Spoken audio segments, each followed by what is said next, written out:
계속해서 우리 로마서에 있는 말씀 우리 함께 나누도록 하겠습니다. 로마서 9장입니다. 9장 1절서부터 8절에 있는 말씀을 함께 보도록 하겠습니다. 로마서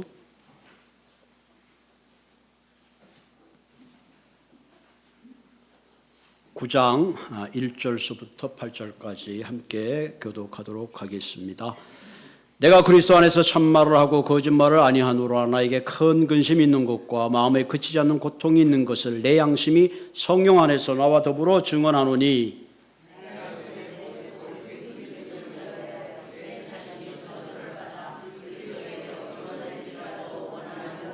그들은 이스라엘 사람이라. 그들에게는 양자됨과 영광과 언약들과 율법을 세우신 것과 예배의 약속들이 있고,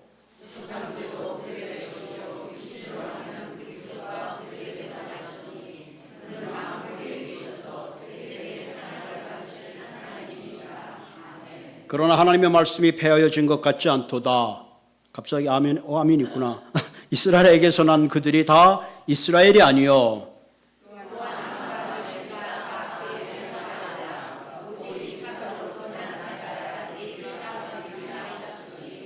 곧 육신의 자녀가 하나님의 자녀가 아니요 오직 약속의 자녀가 실로 여기심을 받느니라. 아멘. 한번 8절 다시 한번 볼까요? 한번 몰려 시작. 곧 육신의 자녀가 하나님의 자녀가 아니요 오직 약속의 자녀의 씨가 여기심을 받을 것이니라. 아멘. 오늘 설교 제목이요. 하나만 내려주실래요? 오늘 설교 제목이 하나님의 큰 그림을 보자. 하나님의 큰 그림을 보자. 우리가 인생을 살다 보면 늘 이렇게 근시안적으로 생각할 때가 있잖아요. 인생을 단편적으로 생각할 때가 있어요. 내가 당하는 어떤 현상, 어떤 문제에 집착할 수가 있습니다. 그러나 인생을 길게 놓고 보면 그 단편적이고 문제들이 오히려 나에게 더 복이 되고 오히려 더 전화위복이 되는 걸 볼 수가 있습니다. 그런 의미에서 우리가 신앙생활할 때 가장 중요한 것은 하나님이 나를 향하신 큰 그림을 보는 것, 그것이 대단히 중요합니다. 그러기 위해서 우리가 바른 열망을 가져야 되고요, 바른 분별력이 있어야 되고, 셋째는 하나님과 바른 관계를 가질 때에 우리는 하나님이 나를 향하신, 인류를 향하신 큰 그림을 볼 수가 있는 줄로 믿습니다. 여러분, 미국의 역사 가운데 큰 위기가 있다 그러면은 그것은 1933년에 있었던 미국의 대공황입니다. 그때 은행의 문을 닫고 일자리가 사라지고 사람들은 다 희망을 잃었습니다. 그리고 또 그 위기 가운데 하나가 2차 세계대전입니다. 그때 모든 사람들이 이런 상황 속에 소망을 잃어버리고 희망을 잃었을 때에 그 한가운데 섰던 한 분이 계시는데, 그분이 바로 루즈벨트 대통령입니다. 이런 얘기를 했습니다. 우리가 두려워해야 할 것은 두려움 그 자체뿐이다. 참 곱씹어보면 근사한 말인 것 같아요. 오히려 두려움 그 자체인데 우리는 두려움을 과장하고 그 두려움 때문에 움츠러들고 좌절할 때가 얼마나 많은지 몰라요. 그래서 루즈벨트 대통령은 뉴딜 정책을 통해서 일자리를 창출하고 경제를 회복시키고 그리고 많은 국민들에게 다시 일어날 수 있는 희망을 주었습니다. 특별히 그가 시작한 파운데이션 가운데 March of Time 파운데이션이라고 있는데, 이것은 기형아와 산모를 돕는 단체입니다. 그 단체들이 지금도 LA와 오렌지 카운티에서 활동하고 있습니다. 모든 사람이 희망을 잃어보고 주저앉았을 때에 어떻게 루즈벨트는 이런 탁월한 리더십으로 백성들을 세울 수 있었을까요? 한 기자가 이렇게 물어봤습니다. 당신에게도 이런 고통과 어려움이 왔을 때에 힘들지 않았나요? 맞습니다. 나도 고통이 오면 힘들고 아픕니다. 알다시피 저는 39살에 소아마비가 걸려서 휠체어를 타는 인생이 되었습니다. 여러분, 우리가 두 발로 있지만 휠체어를 타는 그 자체만으로도 이미 우리는 절망 가운데 휩싸이는 것 같아요. 그죠? 그런데 그분은 그렇지 않았죠. 나는 고통에 머물지 않았습니다. 위기 속에서도 길을 여시는 하나님의 큰 그림을 바라볼 때에 나는 절망 가운데서 일어설 수가 있었습니다. 할렐루야. 여러분들도 인생 가운데 하나님이 그리시는 큰 그림을 보시는 영적 안목을 가지고 살아가시기를 바랍니다. 이사야 43장 19절에 보면 보라 내가 새 일을 향하리니 이제 나타내리라. 하나님은 저와 여러분들 위해서 언제나 새 일을 시작하시고 큰 그림으로 우리의 모든 인생에 더 큰 설계를 하고 계십니다. 그렇기 때문에 우리는 인생에 겪는 크고 작은 문제, 지역적인 문제 때문에 절망하거나 좌절하는 것이 아니라 오히려 그 문제를 이길 수 있는 용기를 가지고 하나님의 큰 그림을 보는 것이 대단히 중요합니다. His story. 하나님은 온 인류를 창조하셨을 뿐만 아니라 역사의 주관자입니다. 하나님은 우리 한 사람 한 사람을 하나님의 자녀로 부르시고 의롭게 하시고 영생의 복을 주실 뿐만 아니라 온 인류가 화목하고 모든 한 사람 한 사람이 구원받고 하나님의 영생에 들어가는 더 큰 구원의 계획을 지금도 시행하고 계신다는 사실입니다. 여러분 마켓에 가면 퍼즐 있죠? 퍼즐 맞히는 거. 저도 퍼즐 맞히는 걸 좋아해서 한동안 했던 기억이 나는데요. 퍼즐 한 조각을 들고 있으면 도대체 무슨 그림인지 어디에 맞춰야 되는데 난감할 때가 있어요. 근데 어떤 집에 신방을 갔더니 그 난감했던 퍼즐을 쫙 맞춰 놓으니까 아름다운 풍경이 있어서 그것을 액자로 걸어놓은 것을 봤습니다. 우리의 인생이 그래요. 조각조각 나누어 보면 별거 아니지만 하나님의 큰 그림 속에 맞춰놓고 보면 우리 인생을 향하신 하나님의 사랑과 뜻과 계획이 엄청나다는 것을 우리가 발견하게 되는 것입니다. 그런데 우리는 하나님이 보여준 그림을 보는 것이 아니라 세상의 그림을 보고 살 때가 참 많이 있습니다. 세상의 화려함과 부유함과 인기를 보고 있다면 그것은 굉장히 별처럼 반짝거리지만 그러나 해가 뜨면 사라지는 그런 영원성이 없는 한정된 참된 가치가 아닌 거죠. 거기에 우리의 인생을 거는 것이 아니라 하나님이 우리에게 보여주신 진정한 그림을 보고 살아가는 삶이 되시기를 바랍니다. 그럴 때 우리의 인생의 목적도 바르고 방향도 바르며 우리 인생의 끝자락에 아름다운 열매를 맺는 그런 인생을 살게 될 줄로 믿습니다. 그동안 로마서 1장서부터 쭉 로마서 9장까지 왔습니다. 로마서 1장에서 8장까지는 저주 가운데 있던 우리를 하나님이 우리를 부르셔서 무딤으로 의롭게 하시고 더 나아가서는 영화로운 몸으로 부활해서 주민 누리는 영광 가운데 들어갈 거라는 구원에 대한 교리를 나누었습니다.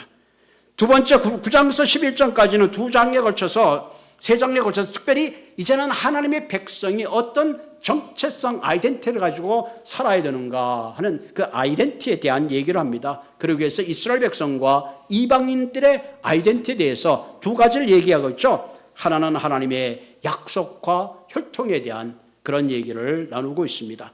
그리고 마지막 12장에서 16장까지는 이제는 우리가 하나님의 자녀가 되었고 하나님의 거룩한 아이덴티티를 확보했다면 이제는 너희 몸으로 하나님 앞에 거룩한 제사를 드려라. 하루하루 매순간의 삶이 주님과 동행하면 주님 만나는 그 순간까지 어떻게 거룩한 제사로서 그리스도다운 삶을 살아야 되는가 하는 삶의 실천적인 편을 다루고 있습니다. 여러분 로마서는 바울이 전도의 3차 여행을 마치고 그 마음속에 불일 듯하는 선교의 마음과 사명감으로 가득 찼습니다. 그래서 이 복음을 세상에 전하기 위해서 하나님의 그림을 좀 더 크게 펼쳐 보이기 위해서는 우리 한 사람 한 사람이 어떤 존재인가, 어떤 사명자인가 하는 그 정체성이 필요했던 거죠. 우리가 알듯이 바울은 설교자요, 신학자요, 더 나아가서는 선교사입니다. 바울 서신 하나하나를 보면 거기에 바울이 얼마나 복음에 대한 열정을 가지고 있었는가 하는 것을 우리는 한눈에 바라볼 수가 있습니다. 에페소 브루스라는 신학자는 바울이 쓴 바울 서신은 모두가 세 개의 도시를 염두에 두고 기록했다고 합니다. 그 첫째 도시가 바로 예루살렘이죠. 예루살렘은 복음의 시작입니다. 그리고 그 둘째가 로마입니다. 모든 길은 로마로 통하듯이 로마의 문화를 통하여 전 세계에 복음이 흘러가기를 바랐습니다. 그리고 세 번째가 그의 마음에 품었던 것이 스페인입니다. 그 당시에 스페인을 땅끝이라고 생각했습니다. 바로 예루살렘에서 시작한 복음이 스페인 땅끝까지 복음이 전파되는 간절한 열망을 가지고 기록한 것이 바로 로마서라고 볼 수가 있습니다. 그러면서 특별히 그 꿈의 가장 기본적인 것 중에 하나가, 그렇다면 우리가 하나님 앞에서 약속의 자녀인가 이방인인가에는 분명한 정체성을 가질 때에 우리는 분명한 사명을 가지고 땅끝까지 주의 사명을 감당할 수 있는 큰 그림에 동참할 것을 요구하고 있습니다. 여러분, 옛날에 라디오만 듣다가 텔레비에서 사람이 나왔다? 여러분 한번 상상해 보세요. 아니 어떻게 텔레비에서 사람이 나오지? 흑백으로 봤던 기억이 났습니다. 옛날에는 텔레비가 없어가지고 막 흑번에 모여서 그 기밀 레슬링, 기밀하고 그때 누가 이제 유도 잘하는 사람 누가 있었죠? 무슨 기덕? 청기덕. 하여간 막 모여가지고 막 동네에서 막 모여가지고 씨름이 아니죠. 레슬링 봤던 그런 기억이 있습니다. 그러다가 흑백으로 나오던 TV가 이제 컬러로 나오죠. 요즘은 뭐 그냥 늘상 보니까 그런가 보다 그러지만 그 얼마나 흑백으로 나왔던 거 얼마나 컬러로 나옵니까? 미국에 처음으로 컬러로 방송한 것이 1954년 1월 1일 MBC가 중계한 로즈 퍼레이드라고 합니다. 와, 굉장하죠? 1954년에 미국에서는 로즈 퍼레이드를 컬러로 방영했습니다. 그리고 1954년도 8월 30일 날 드디어 MBC에서 콜라풀 앤 오릴리라는 최초의 미국 컬러 TV가 대중에게 방영이 되었다고 합니다. 컬러로 보던 세상이 컬러로 보게 되면 완전히 다르죠. 차원이 다른 겁니다. 여러분, 이 땅에 살면서 그 세상의 논리로 살다가 하나님의 큰 그림을 발견하게 되면 우리의 가치가 놀라울 만큼 달라집니다. 세상에는 가진 자와 못 가진 자를 구분합니다. 세상에는 배운 자와 못 배운 자를 구분합니다. 세상에는 흙수저와 금수저, 상류사회와 하류사업자를 구분하지만 하나님의 큰 그림에 보면 인종과 모든 레벨을 넘어서서 모두가 하나님이 예비하신 구원 가운데 영원한 나라에 하나님이 준비한 축복을 나누기를 원한다는 사실입니다.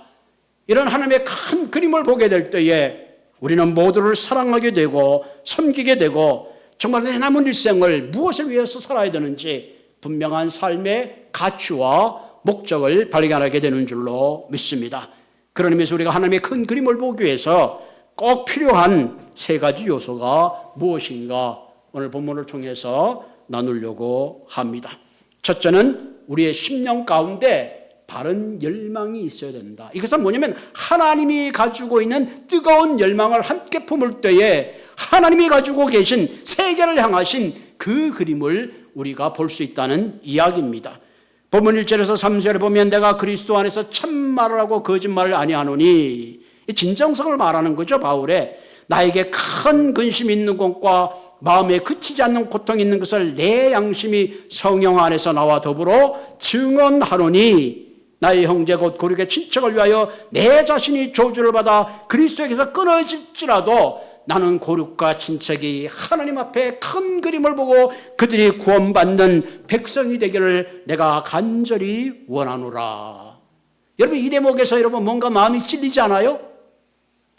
지금 이 시간에 설교를 듣고 저도 설교를 하고 여러분 있지만 아직도 내 고륙 친척 가운데서는 하나님의 큰 그림을 보지 못하고 세상의 가치를 따라가는 수많은 사람이 생각할 때에 우리의 마음에 바울과 같은 이런 고통과 근심이 정말 있나요? 바울은 일생 동안 이방인을 위해서 복음을 전했습니다. 유럽과 소아시아를 지나면서 복음을 전할 때마다 복음의 놀라운 역사가 그들의 삶 가운데 일어나고 회심이 일어나고 하나님의 놀라운 은혜를 경험하는 것을 보았습니다. 그런데 정작 자기를 낳은 스스로 하나님의 백성이라고 자칭하는 그들이 오히려 복음을 배척하고 하나님의 그림을 거부할 때에 그는 오늘 본문 그대로 고통과 근심으로 꽉 들어 찼음을 볼 수가 있습니다. 바울의 마지막 한마디가 참 우리에게 대단하게 느껴지죠. 하나님, 차라리 나는 저주를 받을지라도 내 고륙진적인 복음 가운데 은혜를 경험할 수 있다면 차라리 나는 그것을 감수하겠습니다. 그 전에 바울이 뭐라 그랬어요? 하나님의 사람은 공고나 환난이나 기근이나 그 어떤 것도 나를 그리스도 안에서 끊을 수 없다는 그 엄청난 사랑을 고백했던 그 바울이 내 고륙친척이 구원받을 수 있다면 내 한 사람이 저주받는 거 내가 감당하겠습니다. 얼마나 굉장한 고백입니까? 여러분, 구약에 보면 모세도 동일한 고백을 했죠. 이스라엘 백성들이 금송아지를 만들어 놓고 우상을 숭배하며 하나님을 등질 때에 하나님이 진노하셨습니다. 그들을 진멸하시려고 할 때에 모세가 말합니다. 하나님이여, 하나님이여, 플리즈. 하나님을 막아섰습니다. 차라리 내 이름을 생명책에서 뺄지언정 이 백성을 대하여 노하지 마옵소서. 노하지 마옵소서. 우리는 이 본문을 통해서 바울이 얼마나 복음에 대한 진정성과 그들의 백성을 사랑하는 그 깊이가 얼마나 높은 것을 우리는 볼 수 있습니다. 그리고 그 간절함이 배어있는 것을 우리가 보게 됩니다. 오늘 이 시대를 살아가는 저와 여러분들에게 과연 이런 열정과 이런 진정성과 이런 깊이가 얼마나 있습니까? 여러분, 유튜브에 보면 사람들이 연령대에 우는 이유가 좀 다르다고 합니다. 20, 30대는 사랑에 울고 웃는다.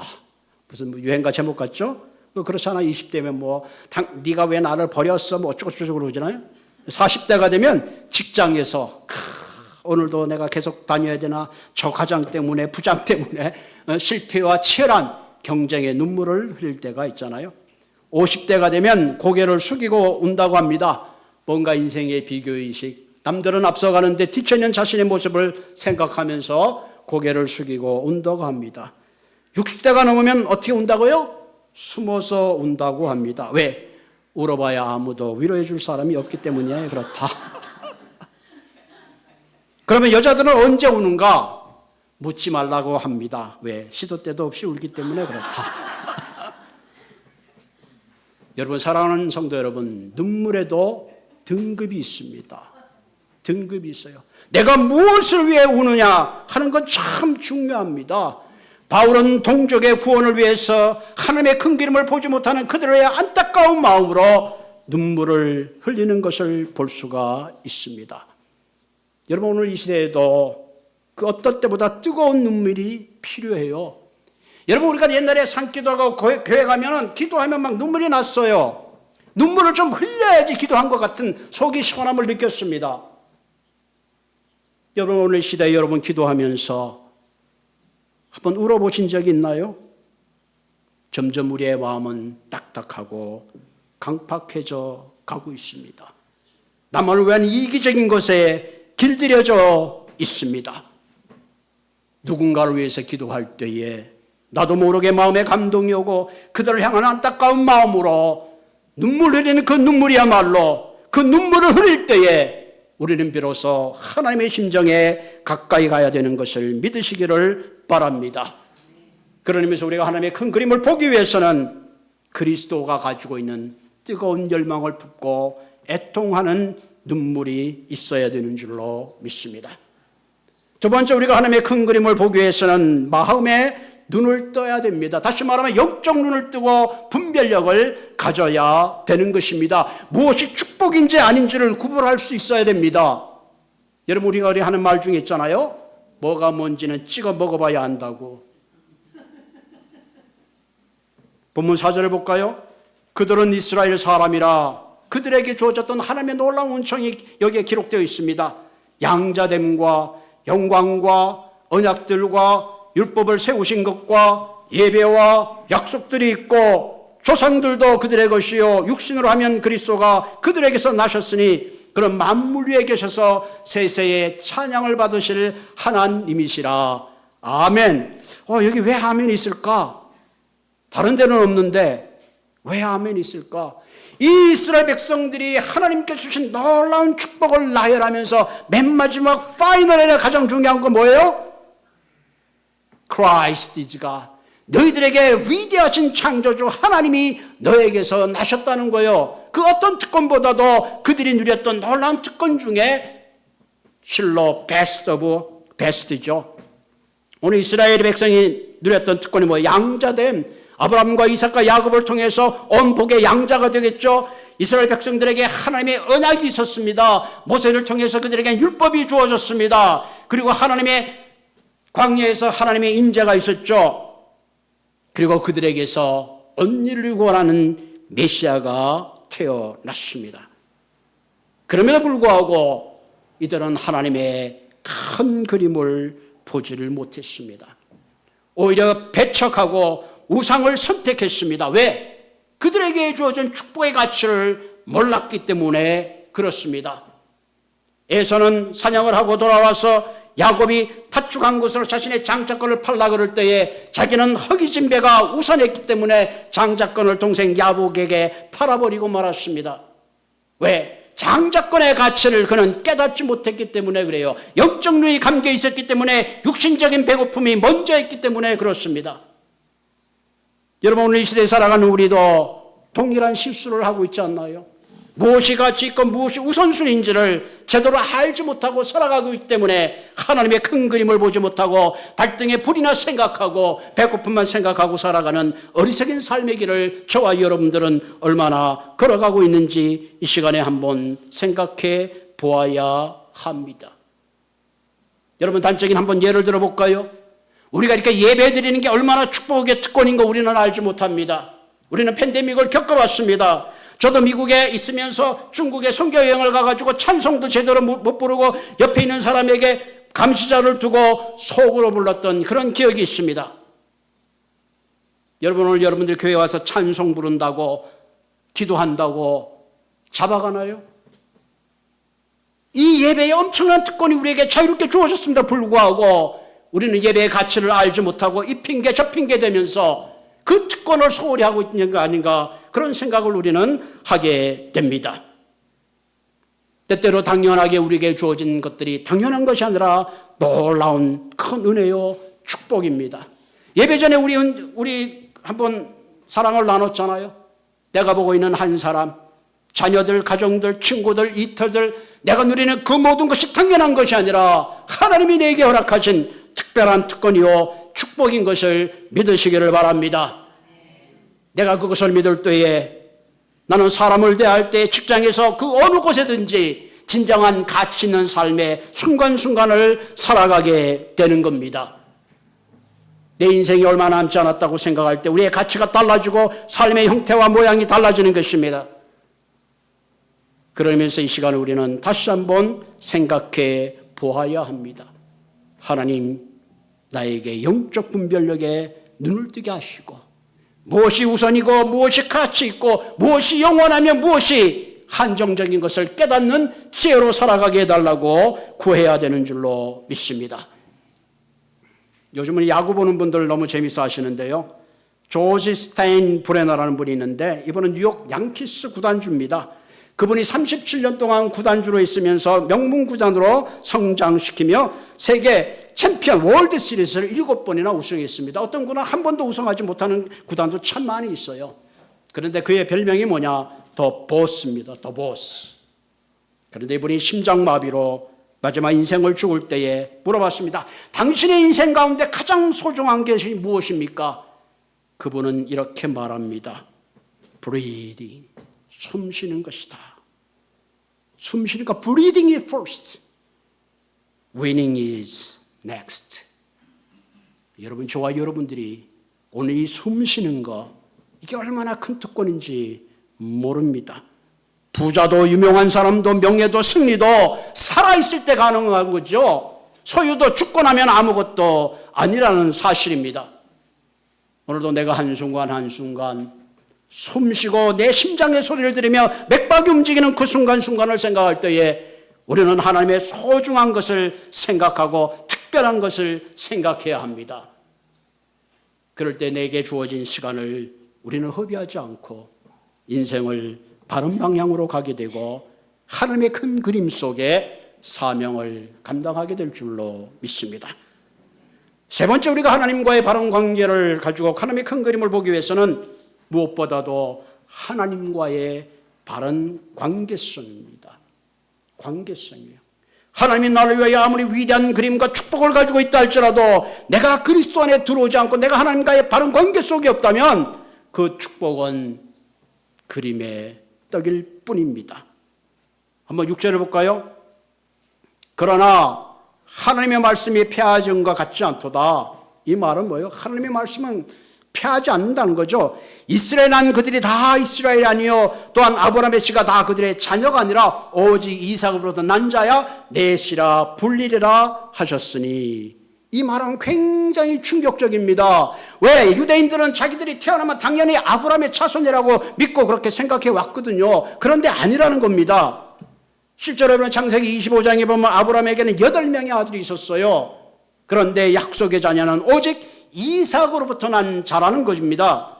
지금 바울은 단순한 혈통만으로 우리가 하나님의 자녀가 되는 것이 아니라 하나님의 약속, 믿음을 쫓아 살아갈 때에 하나님의 자녀가 된다는 놀라운 사실을 우리에게 선포하고 있고 그들에게 이야기해 주고 있습니다. 그래서 8절은 이렇게 말하죠. 곧 육신의 자녀가 하나님의 자녀가 아니요 오직 약속의 자녀가 씨로 여기심을 받느니라. 아멘.